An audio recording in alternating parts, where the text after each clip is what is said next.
Salut à tous, on se retrouve aujourd'hui pour parler de mes lectures du mois de septembre.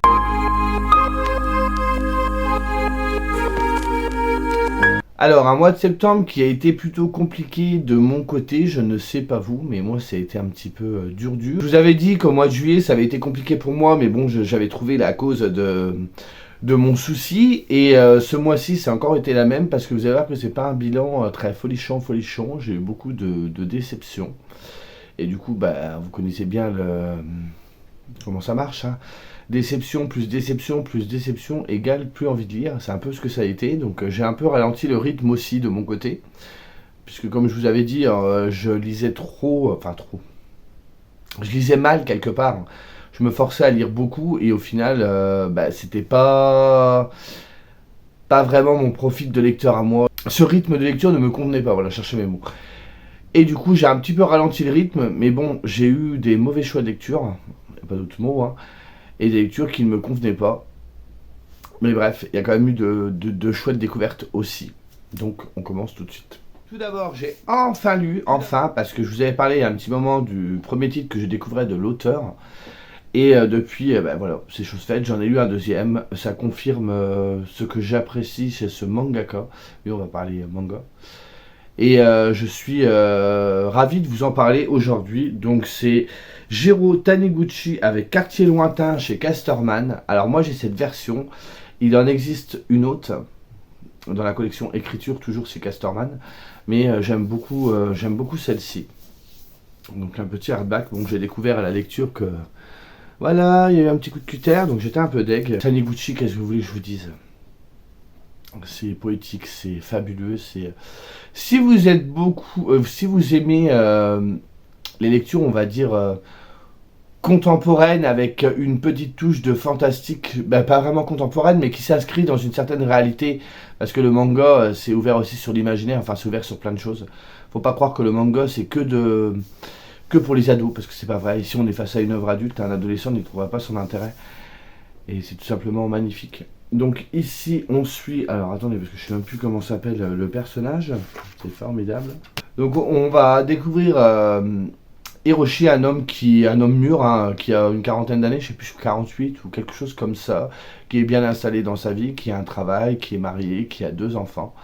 Et justement, un soir il rentre du boulot, il décide de prendre le train pour rentrer chez lui.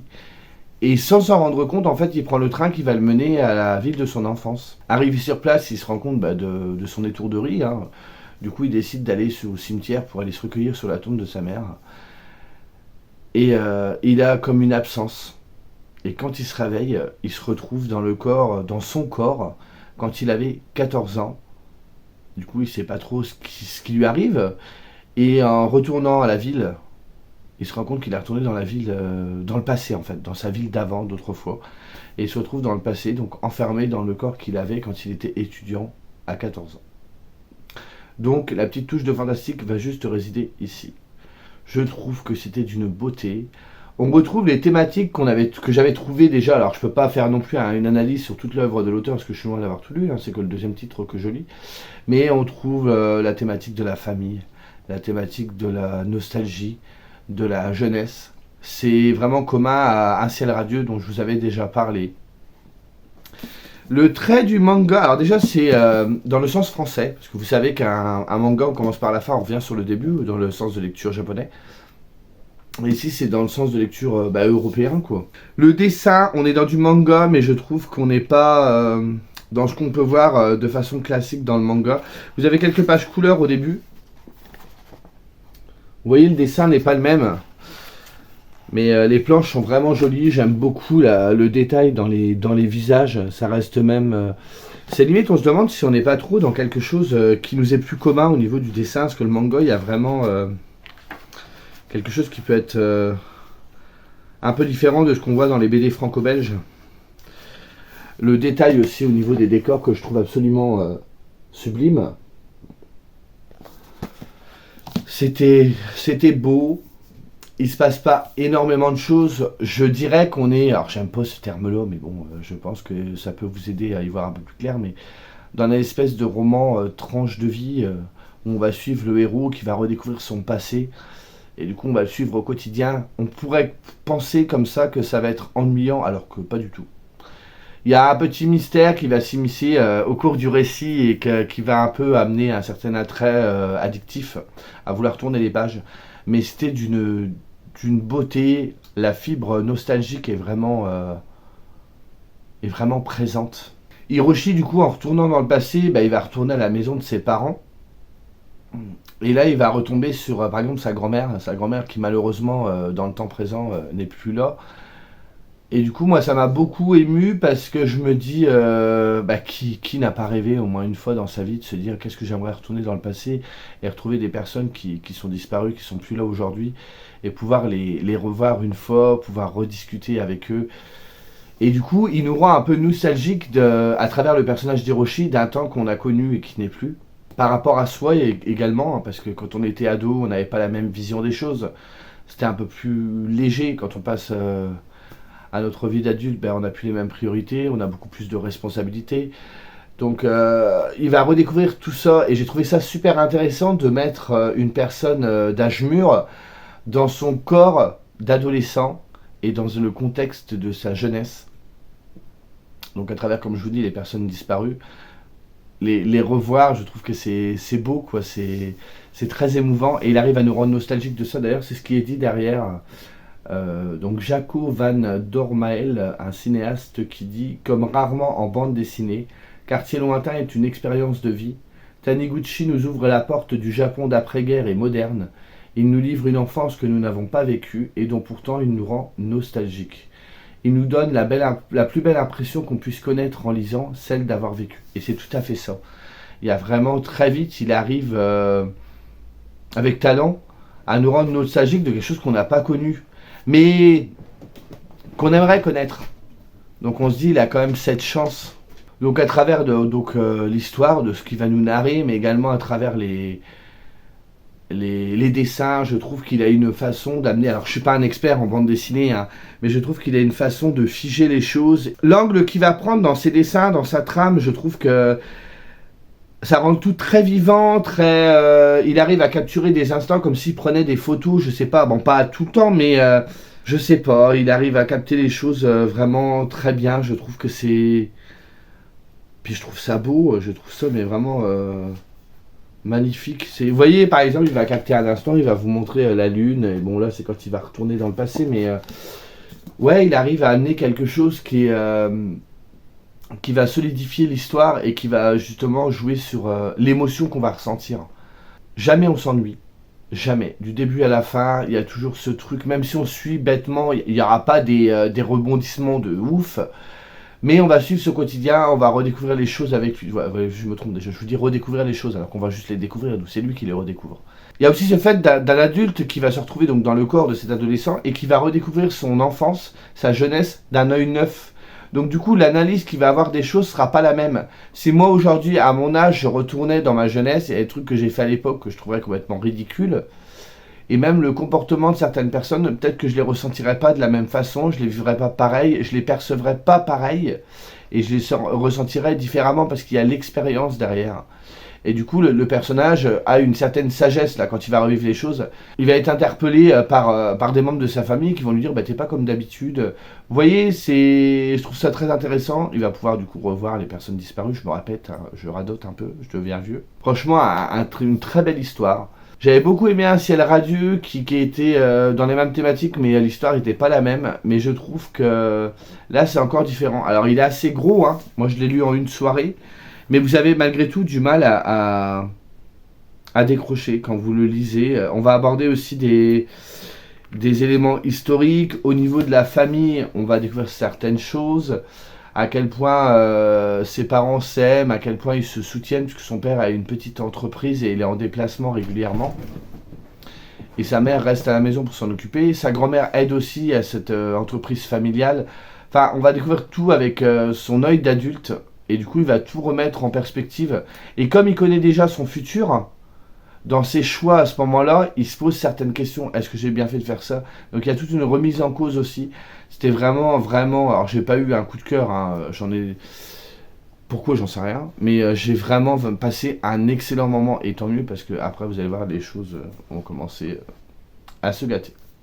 Je reviens là-dessus parce que du coup, je sais plus si vous saviez, j'avais fait une vidéo reco lorsque Dorian avait sorti son challenge du manga en septembre, mais que moi j'ai eu des difficultés un petit peu à lire. Donc je n'aurais lu que 2 titres, c'est Quartier Lointain et celui-ci. Donc c'est une série en 6 tomes que je vous ai déjà montré plusieurs fois. Je n'ai lu que le premier tome, donc je vais vous en parler assez brièvement aujourd'hui. Et quand j'aurai tout lu, je reviendrai avec un avis un peu plus complet parce que je ne peux pas juger une série sur un tome double.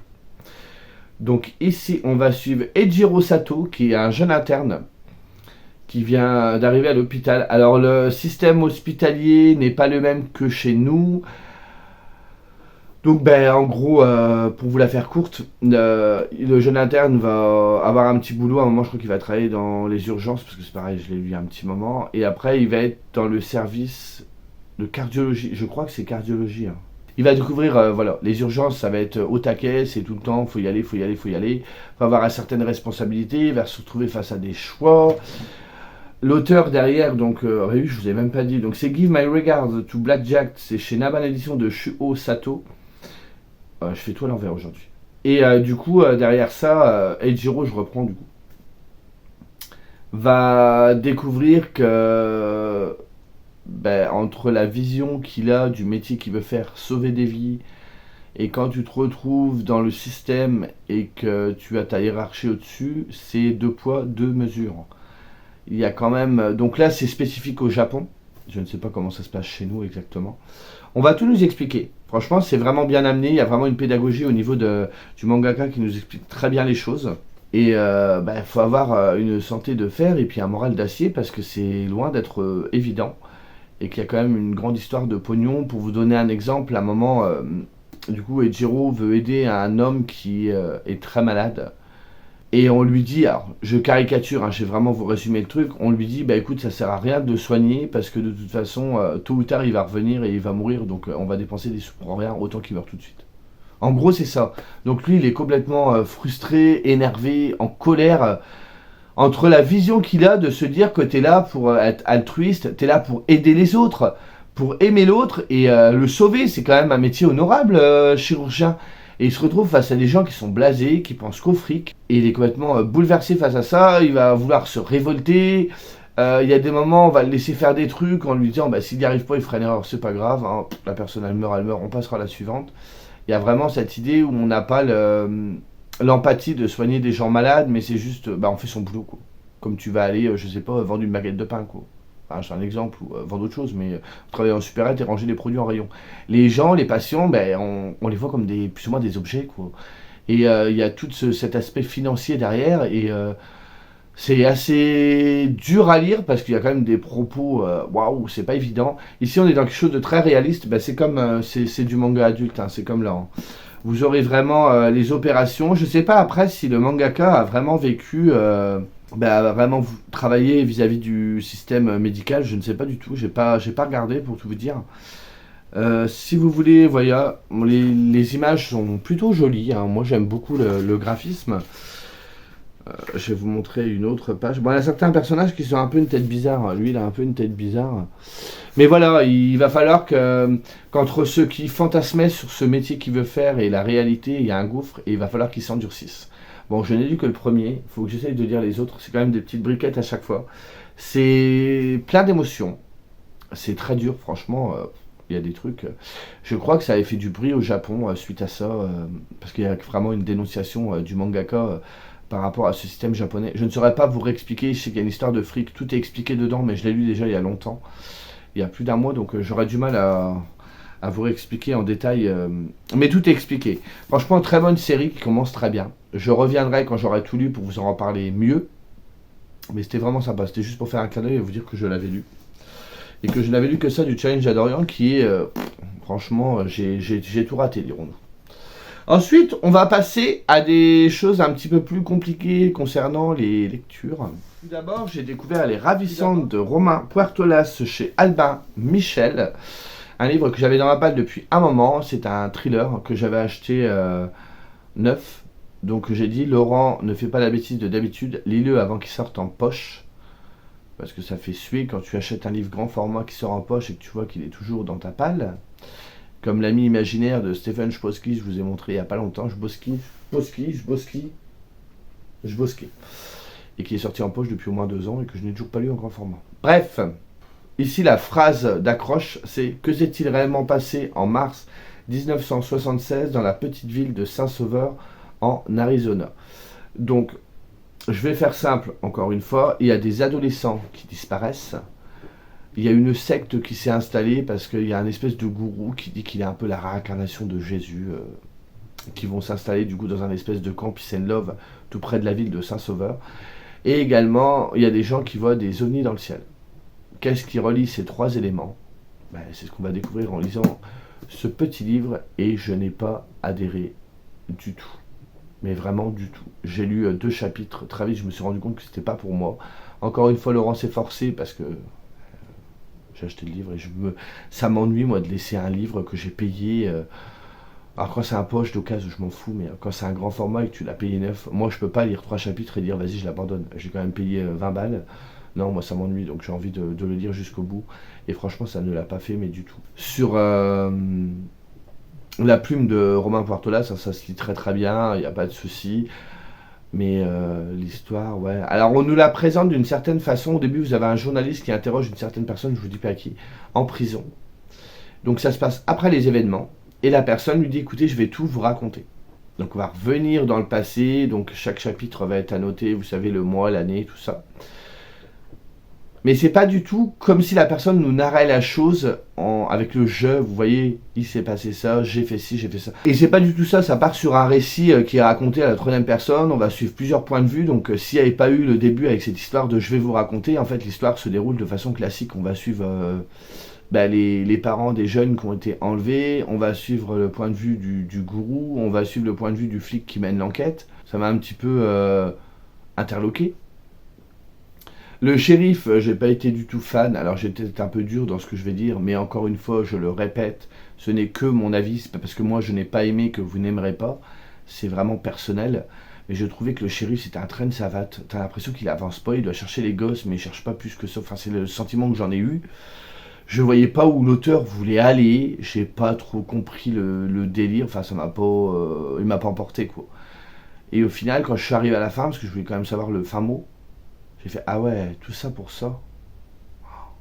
J'étais vraiment, moi c'était linéaire, hein, j'étais déçu jusqu'au bout. Il y a un procédé qu'il a employé et du coup comme j'étais pas dans le livre, ça m'a pas spécialement plu. Vous savez, il arrive à certains fins de chapitre et ils disent vous voyez, là il s'est passé ça, mais c'est encore rien par rapport à ce qui va se passer dans cette journée. En gros, si vous n'êtes pas prêt. En fait, moi j'étais pas prêt depuis le début parce que en fait, j'ai pas aimé, donc j'étais là, je fais ouais. Et là je continue, je fais mais c'est à quel moment il nous dit que ça va bouger, qu'il va se passer un super truc, mais il se passe quoi en fait? J'ai trouvé que ça n'avançait jamais, il n'y avait jamais eu... la sauce, elle a jamais pris, en fait, du début à la fin. C'est... Ouais, je suis vraiment déçu d'être déçu parce que j'en attendais beaucoup. J'avais vu beaucoup d'avis positifs, j'aime beaucoup la couverture, je trouvais que... Parce que c'est très bien retranscrit, l'époque. On est un peu dans l'époque, ouais, c'est ça, un peu... Peace and Love dans les années 70, le côté américain, la petite ville, qui est plutôt assez... du coup, tout le monde se connaît... qu'il y a un petit peu des tiraillements avec l'histoire de la secte, il y en a qui sont pour, il y en a qui sont contre, que dès qu'il se passe un truc, bang, on cherche pas à comprendre, le bouc émissaire c'est la secte, le shérif qui se trouve coincé entre les deux, enfin le maire aussi, et c'était vraiment, ça aurait pu être sympa, il y avait même un petit côté desperate avec cette histoire de famille, avec les enfants qui disparaissent, qui a un petit côté féministe aussi, dans certains trucs, mais ça ne l'avait vraiment pas fait du tout quoi. Mais bon, c'est pas grave, hein. Après, du coup... Enfin, je réessaye un autre de Romain Puertolas parce qu'en allant voir les avis, j'ai vu des gens qui avaient détesté tous ses romans sauf qui avaient adoré celui-ci. Je me dis peut-être que moi ça fera l'effet inverse. Mais on verra ça plus tard, j'ai déjà de quoi faire.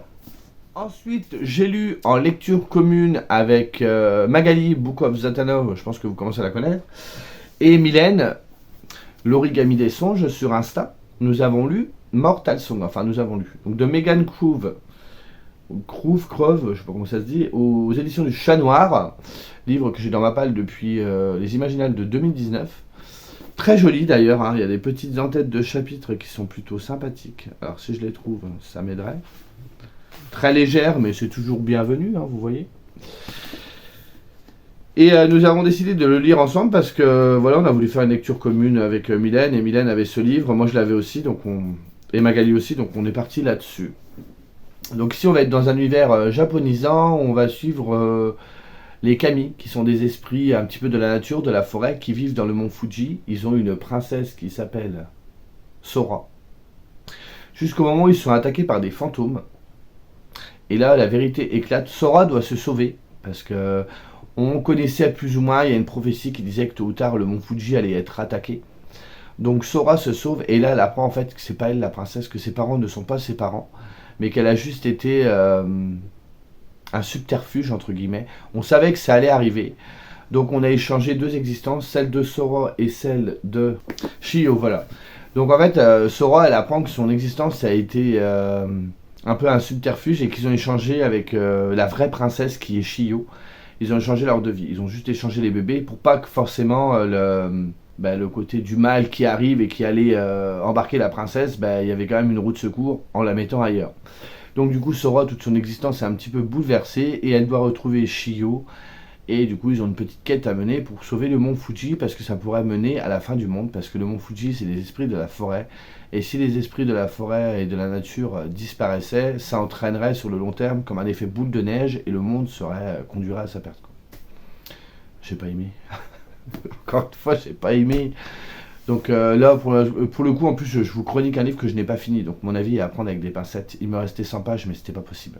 Franchement, quand vous tapez ça, que les lectures, vous ne l'aimez pas, que derrière vous enchaînez, que très vite, ça ne vous plaît pas non plus, je me suis dit, il faut que j'abandonne. Donc j'ai dit, tant pis, Laurent, laisse tomber. J'ai forcé, au bout d'un moment, ça sert à rien de forcer de ouf, parce que sinon, c'est la panne de lecture assurée, on n'a plus envie de rien. Donc je me suis dit, tant pis, je peux plus. Franchement, au bout d'un moment, je suis fatigué, moi, les lectures qui me plaisent pas, j'en ai marre de forcer, quoi. J'y allais à reculons, et franchement, il me restait, je sais plus, 100 pages, et j'ai dit, non, j'abandonne, quoi. Il n'y a rien qui m'a plu. Et ça va, je suis pas tout seul, les filles n'ont pas aimé non plus. Je trouve que la plume est plate. Le début s'avère assez confus. On est sur un univers japonisant avec des kami, donc je savais pas trop ce que c'était. J'avais déjà entendu parler des kami, mais j'aurais pas voulu vous dire exactement ce que c'était. Et au final, on n'approfondit jamais cet univers de kami. Donc quelqu'un qui n'est pas du tout dans la culture japonaise, de découvrir un peu le folklore autour des yokai, autour de tout ça, ça ne lui donnera pas trop envie. Et du coup, même si ça se passe au Mont Fuji, que ça se passe au Japon, ça se serait passé à l'église de mon village, ça n'aurait rien changé. Parce que c'est tellement anecdotique, donc ça change rien en fait. Les personnages sont creux, il n'y a pas de profondeur. Je trouve que le personnage de Sora, elle a quand même un sacré bouleversement dans sa vie. Elle apprend que sa vie n'est qu'un mensonge. Qu'elle était là pour être le subterfuge et pour sauver la princesse. C'est un petit peu un objet en fait. Elle est une sorte d'objet. On l'a placée là pour sauver la vraie princesse. Donc elle connaît pas ses vrais parents. Les parents qu'elle croit être les siens ne sont pas les siens. Ça n'a pas l'air de la bouleverser plus que ça. Écoutez, on revient dessus, mais pop, j'ai pas trouvé que c'était plus... Ouais, au niveau psychologique, on revient pas énormément dessus. Elle en parle, mais ça m'a pas impacté. J'ai pas été triste pour elle parce que je me suis attaché absolument à personne. Les situations, je trouve ça très linéaire. Il y a des rebondissements, mais vous allez avoir un rebondissement 3 pages après, il est réglé. Je sentais pas ce côté épique, ce côté faut sauver le monde. J'ai pratiquement pas tout oublié. Pareil, un souci qu'il y a aussi, c'est qu'il y a certains termes japonais qui vont être expliqués. Il y en a d'autres qui sont pas expliqués. Donc du coup, faut prendre son téléphone. C'est chiant parce que moi, ça me sort de ma lecture. Alors que j'aurais une note de bas de page, ça m'aiderait beaucoup plus. Le bestiaire, on nous parle d'ogres. Je crois que c'est des ogres. On nous parle également de fantômes. Les ogres, on les voit pratiquement pas. Le seul qu'on voit, c'est les fantômes qu'on voit tout le temps. Ça se répète, ça se répète, ça se répète. Ils arrivent à un point A, oh, il se passe un truc, pouf, c'est fini. Ils arrivent au point B, il se passe un truc, pouf, c'est fini. Enfin, j'ai trouvé qu'au niveau du rythme, ça n'allait pas. J'ai rien trouvé de formidable. Alors que c'est dommage, parce qu'en plus, déjà, il y avait quelque chose d'intéressant. Après, je ne suis pas écrivain, attention, je dis ça avec toute modestie, toute ma modestie. C'est qu'on est sur le mont Fuji avec Sora. Donc Sora a une certaine vision de la vie. Elle a vécu avec des kami au milieu de la nature. Et vous avez à côté de ça, elle s'appelait comment la fille déjà? Shio. Donc bref, vous avez l'autre fille, j'ai déjà oublié son nom, je vous l'ai dit il y a 5 minutes. L'autre fille qui vit donc avec les humains, qui vit dans une grande ville, qui connaît du coup tout ce qui va être la modernité. On pouvait approfondir qu'il y a le côté moderne, le côté traditionnel. Là-dessus, il y avait quelque chose à travailler. Bon, absolument pas. Ouais, j'aurais rien d'autre de plus à dire. J'ai été vraiment très déçu quoi. Pourtant la couverture est plutôt jolie, même le dos, ça reste... Je sais pas, en plus je trouve que Alors encore une fois, il y a une histoire de fantôme, donc voilà, vous savez un petit peu, je sais pas si vous avez déjà lu des romans du Chat Noir, on va être dans quelque chose d'un peu glauque, donc on va être dans quelque chose de gothique, que là je trouve que ça correspond à l'identité de la maison d'édition, mais pas vraiment. Mais j'ai pas aimé quoi. Donc je connais pas la fin. Je ferai que je demande à Mylène, je crois que Mylène elle l'a lu, c'est la seule de nous trois à l'avoir lu entièrement. Mais moi j'ai laissé tomber, au bout d'un moment j'ai été voir les filles, et voilà, et je sais que voilà, je sais avec qui je lis, je reste toujours honnête, le jour où je fais une ELC et que ça me plaît pas, j'irai pas me forcer quoi, j'irai voir les filles ou n'importe qui avec qui je la fais, et ça me plaît pas, je dirais écoute continue sans moi, je peux pas quoi. Et maintenant je vais essayer de faire ça plus souvent, bon, c'est toujours un peu embêtant, là franchement je pouvais vraiment plus, vous avez vu il y a des reflets aussi. Les fleurs là, ils ont l'air de... Ah oui tenez, regardez. Et ouais, voilà. C'est tout ce que j'aurais de plus à dire. Tant pis, c'est pas grave, c'est encore un acte manqué. Derrière ça, j'ai fait une petite LC. Alors, vous vous souvenez qu'il y a quelques temps, je vous ai fait une vidéo reco sur... reco. Plus sur les sagas que j'avais dans ma bibliothèque, une certaine, hein, j'ai pas tout mis. Et du coup, il y a Claudine qui est passée, on a discuté, et Claudine m'a conseillé de lire une saga en 5 tomes que je vous ai montré dans le book haul, qui est Aurore de Virginia C. Andrews. Du coup, on l'a lu avec Claudine et Malicia. Et que dire, je suis très mitigé aussi. Ah, vous savez, je vous l'ai dit, hein, je suis chiant ce mois-ci. C'est vraiment, j'ai vraiment eu du mal au mois de septembre avec mes lectures. Ici, on suit une jeune fille qui s'appelle Aurore, qui a un frère, qui vit avec ses parents. Ils n'ont pas trop d'argent.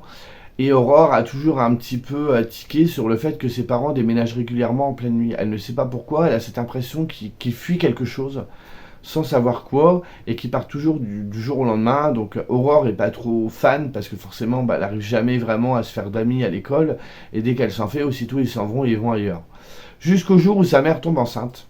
Sa mère le vit très mal, et du coup son père doit trouver un boulot, tout ça pour subvenir aux besoins du bébé qui arrive. Ils n'ont déjà pas assez d'argent pour eux manger, et ils se disent une bouche à nourrir en plus, c'est un petit peu compliqué. Et son père va être agent d'entretien dans une école assez prestigieuse avec des gens riches. Et du fait qu'il travaille là-dedans, il peut faire intégrer à l'école Aurore et son frère. Son frère qui s'appelle, je ne sais plus. Ah, moi les prénoms, c'est... Jimmy. C'est pas Jimmy son frère. Ah, je me rappelle, c'est ça. Donc ils vont intégrer cette école. Et suite à ça, il va se passer quelque chose que je ne vous dirai pas. Et de là va commencer ce récit. Alors, que dire? Moi, de Virginia C. Andrews, je n'ai lu que le premier tome de la saga de la famille De Beers, que j'avais beaucoup aimé. Et là... c'est compliqué. J'ai beaucoup aimé le début avec cette idée de mystère autour des parents, de ne pas savoir le pourquoi, du comment. Mais je trouve que c'est un livre qui est rempli quand même de pas mal de clichés. Donc c'est un titre qui date, hein, je crois que ça date des années 90, donc peut-être que des clichés aujourd'hui à l'époque ne l'étaient pas. La fille, elle est à baffer, elle est sans arrêt en train de se plaindre, elle essaye pas de se relever, elle essaye pas d'affronter les choses, mais elle est un peu défaitiste dès le début, et ça m'a gonflé, ça m'a gonflé. Il y a des invraisemblances et des incohérences, mais c'est un truc de fou, je peux pas vous dire pourquoi, et qui moi me semble carrément farfelu. Je trouve que c'est pas, je suis pas non plus un expert sur le domaine, la thématique qui va être amenée, mais je me dis mais c'est pas possible que ça se passe comme ça. Il y a des raccourcis qui sont faits, du coup dans l'histoire c'est pas très crédible. Et je trouve que du coup le fait qu'il y ait des clichés et tout ça, ça amène à un côté un petit peu vintage à l'histoire. Il y a un autre point qui m'a fortement gêné, du coup qu'on peut apparenter à un trigger warning également, c'est qu'il y a un petit peu comment dire, la thématique de l'inceste qui est présente, qui moi me gêne fortement, avec des relations un peu trop ambiguës. Et l'autrice a l'air d'aimer ça, mais alors moi ça ne passe absolument pas. J'avais une scène de viol, je préfère vous le dire, et un petit peu de la maltraitance. Alors ça va, c'est pas trop violent non plus, mais il y en a quand même. Et du coup, le début, j'aimais bien. Après, je trouve que ça commence à tourner un petit peu en rond. Tout le long du récit, je trouve qu'on reste un petit peu sur la même chose. Et au bout d'un moment, ça devient un petit peu lassant. On a tous eu ce sentiment. Malgré tout, arrivé sur la fin, j'ai bien envie de connaître la suite. Donc c'est une série de 5 tomes.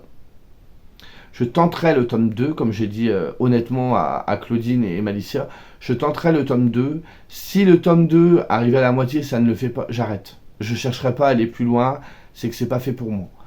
Après, voilà, je sais qu'il faut que je revoie. Après, en plus, voilà, quand je l'ai lu, j'ai pas lu la quatrième de couverture, j'ai rien lu du tout. Je suis parti vraiment sans a priori, ça m'avait l'air d'être sympa. Je me dis, une petite saga, ça peut être cool. Je sais que Malicia, elle adore ça. Claudine aussi, je dis, on va passer un bon moment.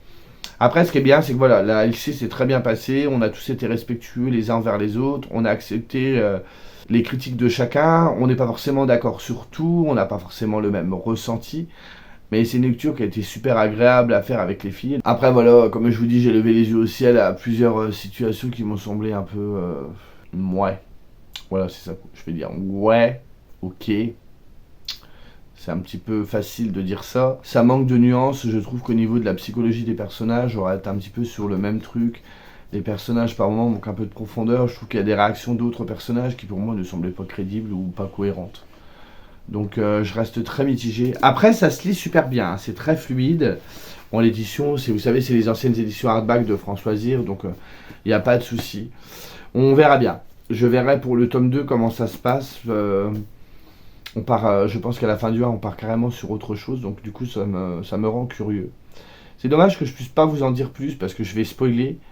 Mais j'aurais pu me justifier sur ce que je pense incohérent. Et je ne peux pas vous le dire, sinon je vais gâcher la lecture de ceux qui voudraient le découvrir. Et pour finir, un petit graphique que j'ai lu en lecture commune avec Margot. Vous voyez bien une librairie sur Insta. Oui, je suis parti sur des lectures communes parce que j'ai eu une lecture pas très bonne, la deuxième non plus, et après j'avais organisé des lectures communes. Et en fait, pour lire, je trouve quand on a du mal à lire, une lecture commune, ça me motive. Moi personnellement, ça me motive un peu plus. En plus, la plupart, on les fait avec découpage. Donc du coup, on en lit un petit peu chaque jour. Moi, ça me force un petit peu à lire un petit peu et jamais vraiment décrocher de la lecture parce que sinon, je crois que je resterai 3 semaines sans lire. Donc 3 semaines sans lire, autant vous dire qu'il n'y aura pas de vidéo. Mais bref, je ne le fais pas non plus que pour les vidéos. Le jour où ça va pas et que je dois arrêter les vidéos pendant 3 mois, j'arrêterai les vidéos pendant 3 mois. C'est pas le souci. Bref, revenons à nos moutons. Donc j'ai lu Frankenstein de Junji Ito chez Mangetsu. Regardez-moi cette petite beauté, hein, Mangetsu. La collection de Junji Ito est absolument magnifique. On revient pas dessus. Avec le petit brillant derrière qui est absolument somptueux. Enfin, cette collection, je l'adore. Et je reviens avec un titre où je suis un peu plus mitigé. Alors là, par contre, c'est pas que Laurent est encore grognon, pas du tout. C'est que dans la première partie, vous avez Junji Ito qui revisite le roman de Mary Shelley, donc Frankenstein, et après vous avez des nouvelles de Junji Ito. Le fait que Junji Ito adapte une œuvre existante fait qu'on perd un peu la substance de ce qui fait Junji Ito, c'est-à-dire la beauté des planches. Je trouve que Junji Ito a une façon de magnifier l'horreur, je trouve. Si vous avez l'occasion, et ceux qui ne connaissent pas Junji Ito, regardez, feuilletez un manga, vous verrez, c'est sublime. Je suis pas du tout... Alors je sais qu'il y a des gens qui adorent tout ce qui est horreur, qui arrivent à y trouver une certaine beauté, je ne juge pas, hein, chacun fait comme il veut. C'est pas mon truc. Par contre, je trouve que Junji Ito, lui, arrive à amener cette beauté-là. Et je me suis surpris plusieurs fois, au début que j'ai découvert le mangaka, à me dire, putain c'est beau, ouais. Alors qu'il y a un côté assez glauque. Là, je trouve qu'on perd ce côté-là dans l'histoire de Frankenstein. Il y a toujours un côté décalé avec Junji Ito, il y a un certain humour, il part aussi dans des trucs un peu farfelus mais propres à lui et qui peut vous choquer au premier abord mais ensuite qui ne vous choque plus parce que vous connaissez la façon de faire de l'auteur. Ça c'est pareil, ce côté décalé n'est pas présent. Alors je me suis posé la question, c'est ce qu'on disait avec Margot.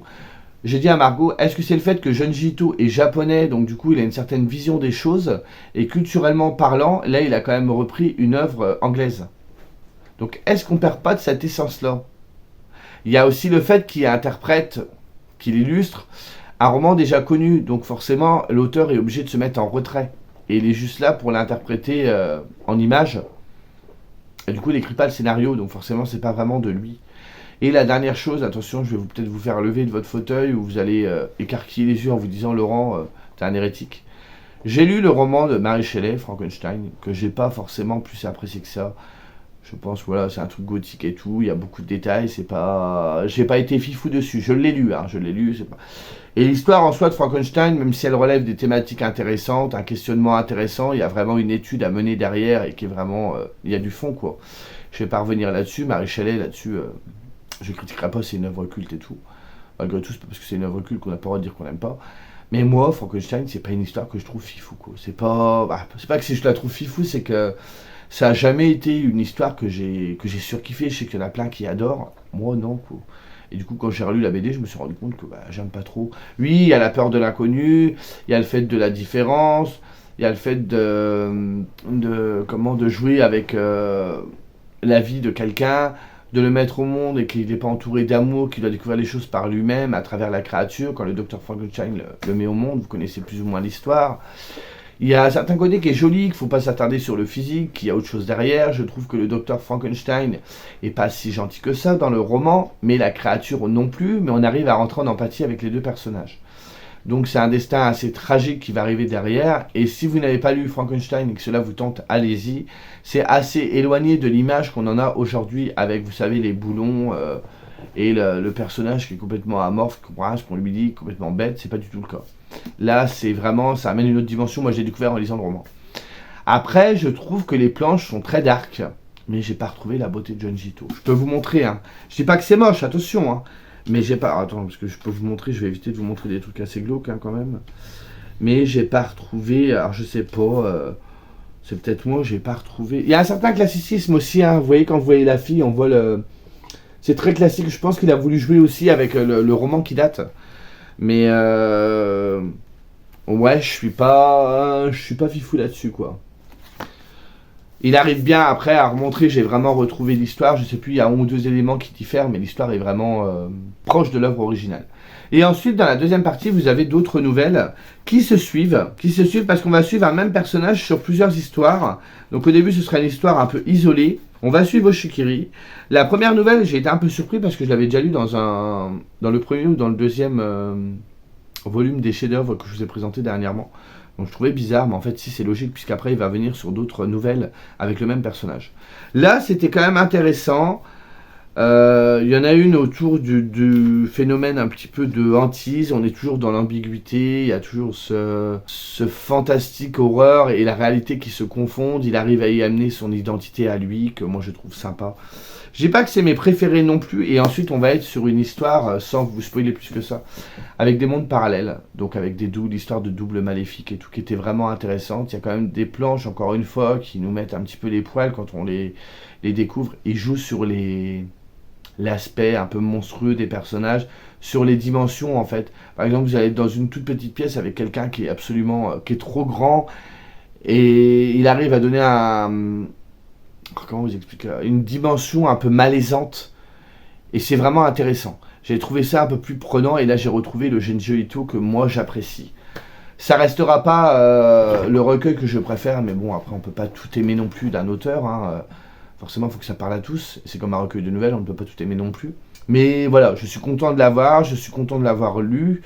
On en a débriefé avec Margot, pareil, comme d'hab avec Margot, on a plus ou moins le même ressenti. Je sais que Margot, elle a lu beaucoup plus de graphiques que moi, donc des fois sur les planches, sur la façon de voir les choses, elle aura peut-être une analyse un petit peu plus juste que moi, qui va rester beaucoup plus sur l'histoire. Après, ça reste relativement sympa. Mais comme je vous disais dernièrement, si vous voulez commencer Junji Ito, je pense que commencer par les chefs-d'œuvre, donc le tome 1, et mieux. Vous allez vraiment avoir une vue d'ensemble sur ce qu'il est capable de faire, sur les différentes thématiques qu'il peut aborder. Il y a aussi une certaine ingéniosité dans sa façon d'utiliser certaines choses, un peu d'humour, et ce côté malaisant. Mais ça restait vraiment sympa, malgré tout. Si vous êtes fan de Frankenstein, pareil, allez-y, la nouvelle est assez proche du roman. À voir si vous adhérez ou pas au dessin du mangaka, si en version BD ça vous intéresse aussi. Mais voilà, parce qu'ils ont appelé ça Frankenstein, mais il n'y a pas que ça dedans. Voilà, ça y est. J'ai rattrapé toutes mes lectures de septembre, donc j'aurais plus qu'à vous parler de mes lectures d'octobre. Il n'y en a qu'une qui reste de septembre, mais je vous la garde pour la fois d'après, parce qu'elle peut rentrer dans une autre thématique. Vous savez qu'actuellement, au moment où je vous parle, moi je suis en plein Scary Spooky Challenge. Donc du coup, elle peut rentrer dans cette thématique-là. Sur ce, je vous laisse. N'hésitez pas à venir, comme d'hab, parler avec moi en commentaire, ce sera avec plaisir. Et je vous dis à plus tard. Salut.